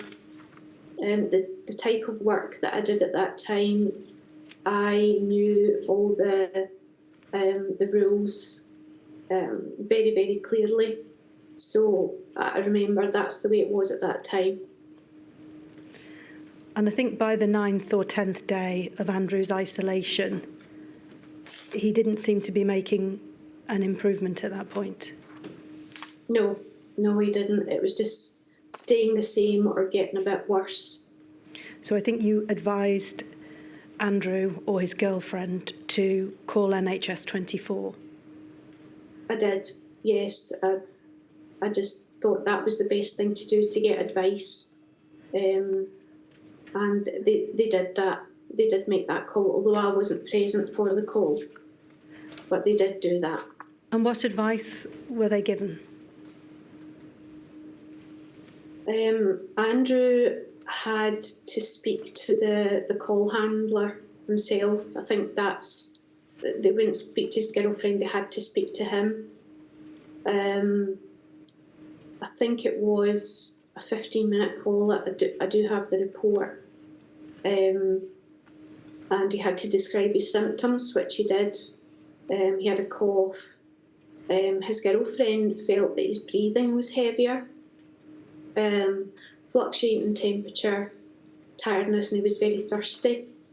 And he was told to wait another day because it was only his 9th day.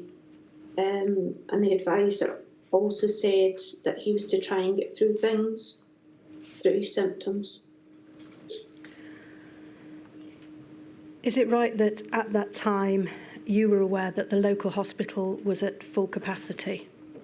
Yes, I remember from social media that our local hospital was at capacity, yes.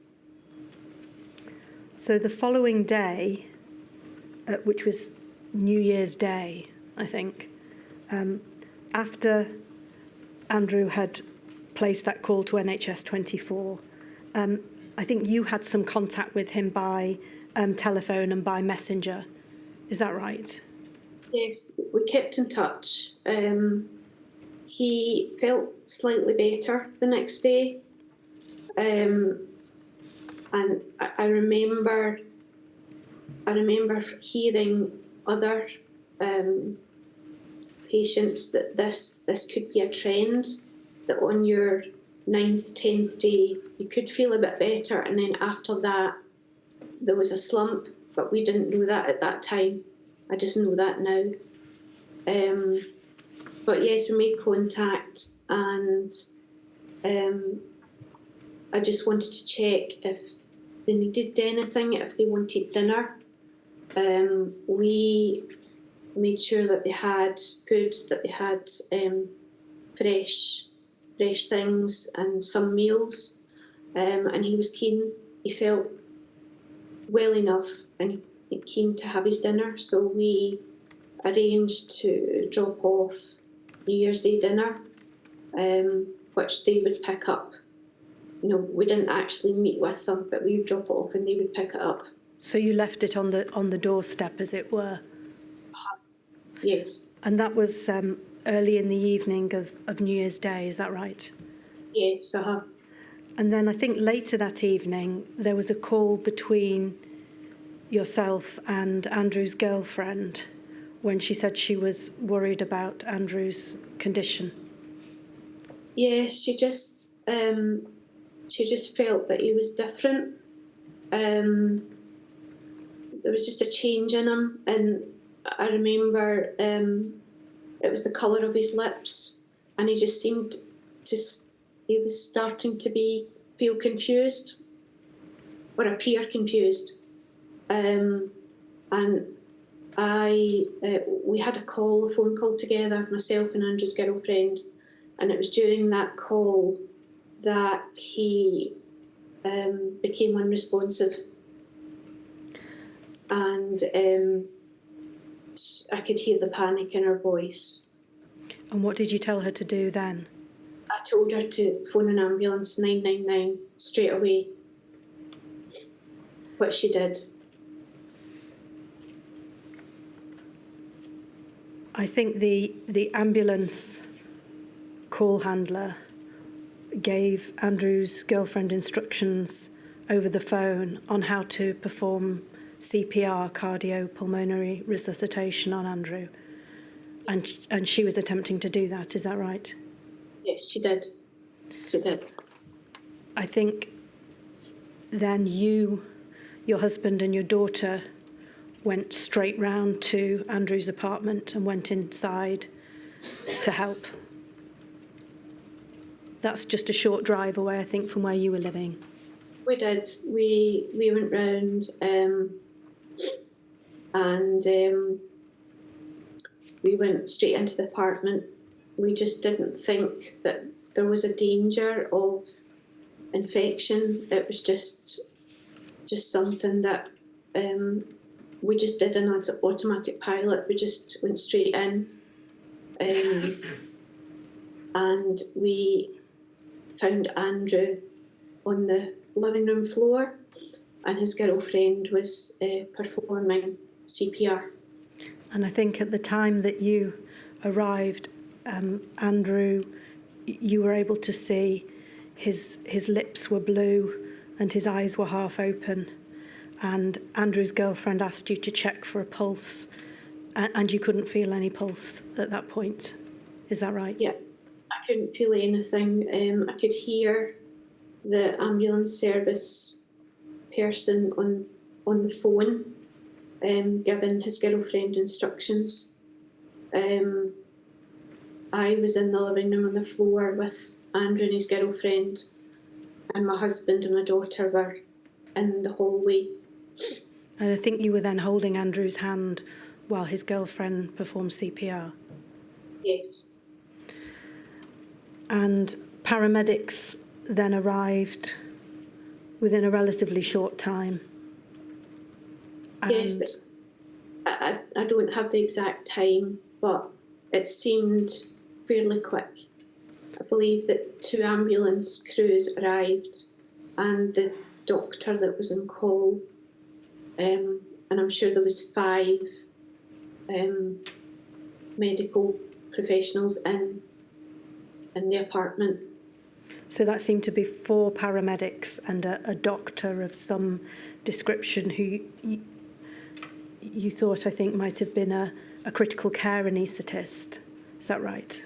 I think we were told that afterwards that he was an on-call anaesthetist. And then I think after the paramedics had arrived, you were asked to leave the room while they worked on Andrew.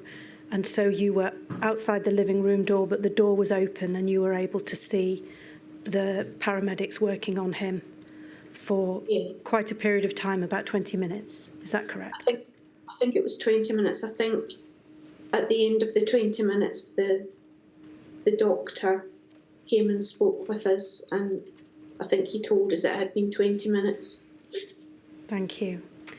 And the paramedics, do you recall, were they wearing PPE? Did they have personal protective equipment and safety gear?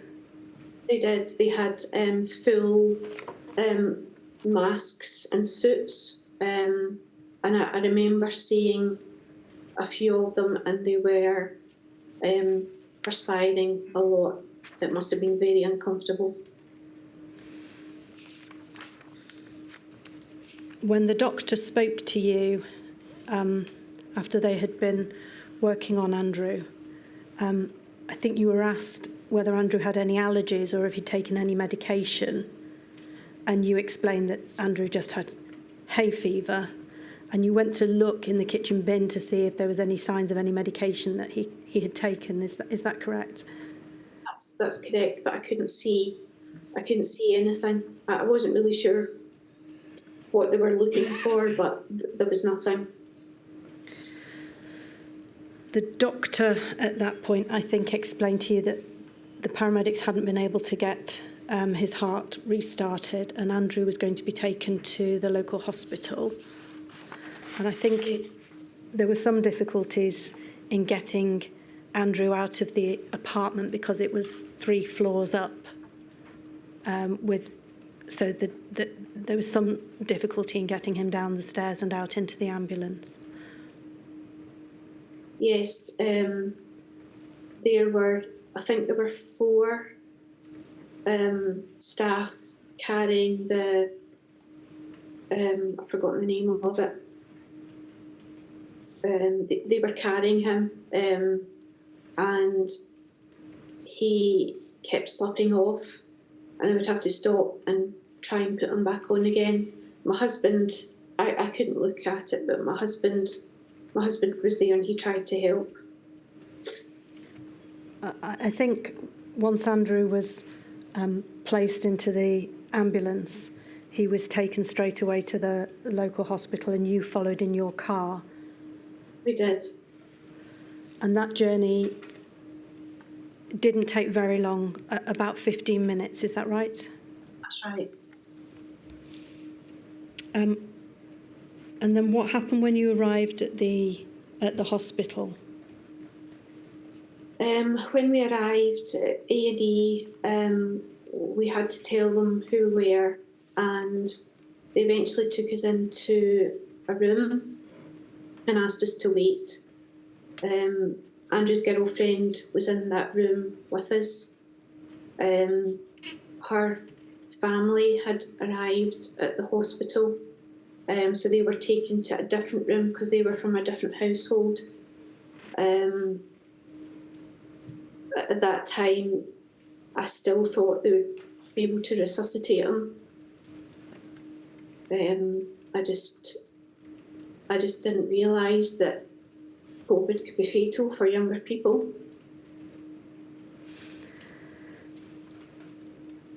When you were in the family room where you'd been asked to wait, did there come a point where a doctor and a nurse came in to talk to you?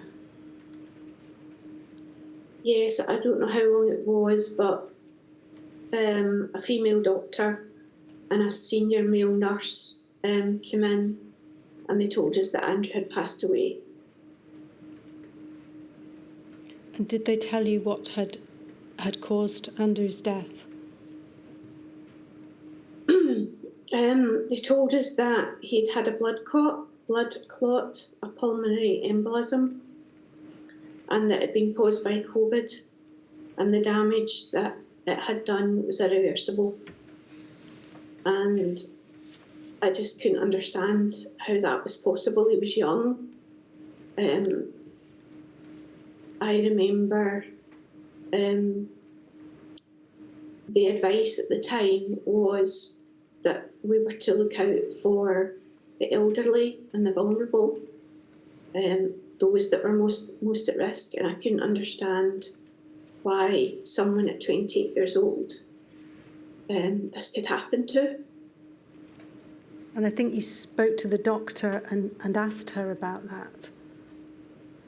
And the doctor told you that she had seen quite a lot of people developing blood clots from COVID.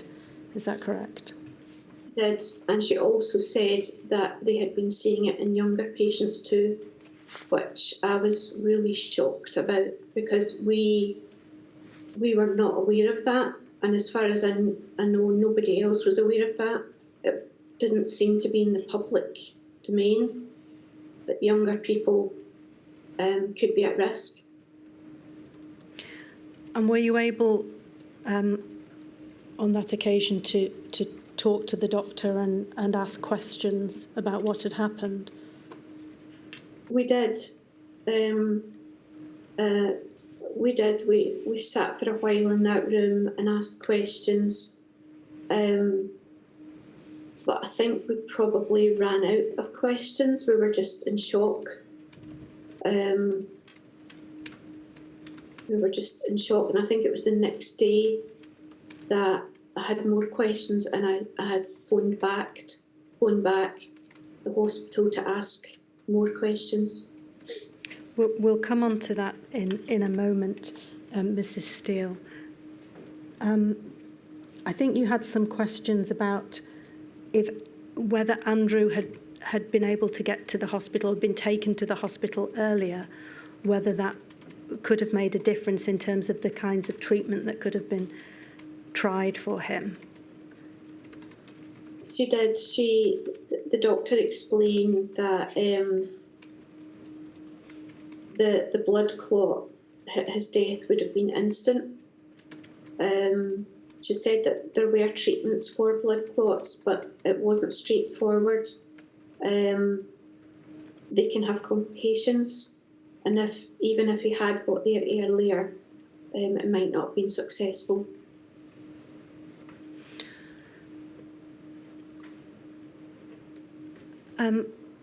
How would you describe the communication that you had with the doctor at that point when you were still at the hospital, and the manner of the doctor when you were talking to her and she was answering your questions?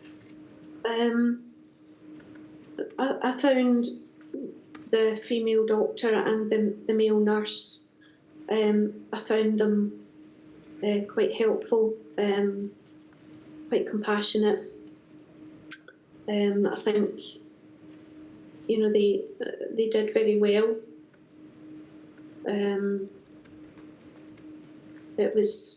We were obviously in shock, so it must have been very difficult to communicate with us. But I thought they were very compassionate. And were you given an opportunity to see Andrew that evening? They did ask us. This was all very surreal. I just expected them to be able to resuscitate him. I wasn't expecting to see him lying on a trolley, but we were asked if we wanted to, as this would probably be the last time we would see him. because of restrictions that were enforced then. So Andrew's girlfriend went and saw him first, and then she came back, and then Andrew's dad and I went and saw him. You told us that he was lying on a trolley in A&E, and you stood by the trolley. There were no seats or anywhere to sit down, and Andrew had black blotches on his skin and his lips were dark, and you didn't know if you were allowed to touch him, is that right? Yeah, I didn't know what to do. I didn't know how long we were allowed to stay, how long we should stay. It was just all very surreal. Our youngest daughter that came with us to the hospital, she chose not to go and see him.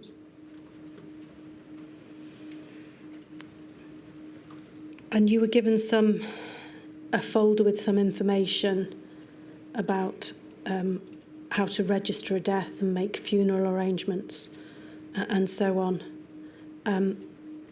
Were you offered any counselling services or bereavement counselling? No. You weren't No. signposted to anything like that at the hospital? Not that I remember. We were given this small A5 folder, and it had lots of information in it about registering a death, and I'd never seen anything like that before. No, the only thing that the doctor gave me her number at the hospital, which I noted down in case I had any questions or anything for, after we went home. She did give me her number. Yeah. I think you were also asked that evening whether you wanted to have a post-mortem examination of Andrew. Yeah, and you decided not to, is that right? Yes, again, we were just in shock. Just wasn't expecting that question, but I just remember feeling just horrified at that thought. The doctor, I think she could sense that, and she did say that she would put her reputation on it being a blood clot due to Covid-19, meaning that there perhaps wasn't a need. So taking all that into consideration, we decided not to go ahead with a post-mortem. Mrs. Steele, I think you then left the hospital. This was the early hours of the 2nd of January, and you then had to telephone the family members to let them know what had happened to Andrew. We did. We realised that in the time from us going to Andrew's apartment to being at the hospital, that Andrew's older brother and his other younger sister weren't aware. We just hadn't thought to contact them. I think, personally, I just thought he would survive. So we had to go home and think about phoning them, waking them up, phoning them, and that took a while to get hold of his older brother and his other younger sister. And it was you who made those phone calls, is that right? My husband just couldn't speak. So I did it. And it was just the hardest thing I've ever had to do.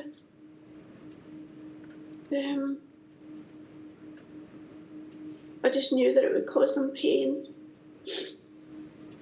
Mrs. Steele, would you like to take a break? Yes, please.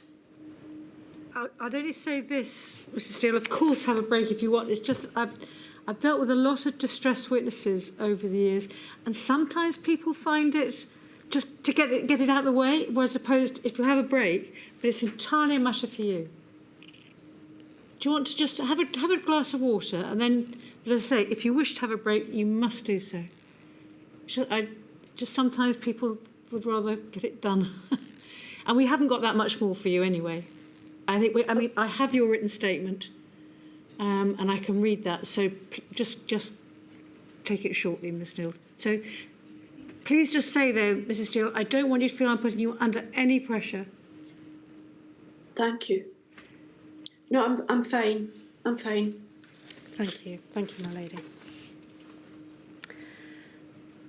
So having made those telephone calls to your family, to your children and also your mother, I think, you contacted the doctor who'd given you her mobile phone number the next day and spoke about the questions that you had. And you were told then that you were going to have to isolate because you'd been very close to Andrew when you were at his apartment. Is that right? Yes, we were told that we must isolate myself, my husband, and our youngest daughter.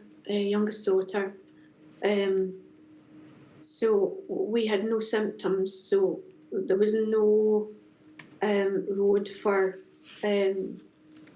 getting a test unless you had symptoms at that time. So we had to wait. We had to wait and see if we developed symptoms. And so I think Andrew's funeral was arranged through online meetings and telephone calls. It was. And we just had to wait to see if it could go ahead on the day that it was arranged. Because if we developed symptoms, then we wouldn't be able to go. Mrs. Steele, I'd like to ask you some questions about the impact that this has had on you and on your family. And first of all, for you, I think you were off work for 6 months after Andrew's passing on bereavement leave. Is that right? That's right, 6 months. And until I felt that I was sleeping better and managing better, then I felt I could try to go back to work. And I think when you did go back to work, there were issues with your employer not following the COVID rules, and at that point your mental health began to deteriorate, and you connected that to the trauma and the traumatic circumstances in which you lost Andrew, and at that point you had to take another 6 months absence leave. Is that correct? I did, yes. I was prescribed medication for anxiety, but it was caused, as you said, by the harassment at work, the conditions that I was asked to work in. And I think after transferring to a different office with that employer, after a few months you left that employment entirely and took up a new job elsewhere. How are you now, Mrs. Steele? I work with lovely, compassionate people, so that is a help. I work part-time. I don't work full-time anymore. I do have ongoing anxiety problems, but not near as bad as I used to. I tend to avoid social things, sort of gatherings, things like that. My confidence has been knocked, but I think mostly because of the problems I had in my old work, my old employment. I think this experience has damaged relationships, and I think this type of bereavement, people, you just don't understand it until you've been through it. So I have some friends that are very, very good, but people must find it very difficult. I think you've had 4 rounds of counselling to date. Yes, I have had 4. And you still experience some recurring flashbacks from the events around Andrew's death. I do. I have certain flashbacks, mostly from seeing Andrew after he passed away. And how has your husband been affected by this bereavement? He works from home. He also had 6 months bereavement leave. He has a lot of guilt and anger, and he does blame himself for not being able to protect Andrew. He doesn't sleep well, and he does suffer from low self-esteem and flashbacks. Mrs. Steele, I think you've said that everyone in the family has been very greatly affected by Andrew's death, including his siblings, your mother. And I think your children have also had to take bereavement leave from work. In the case of your eldest daughter, has been diagnosed with depression since his death.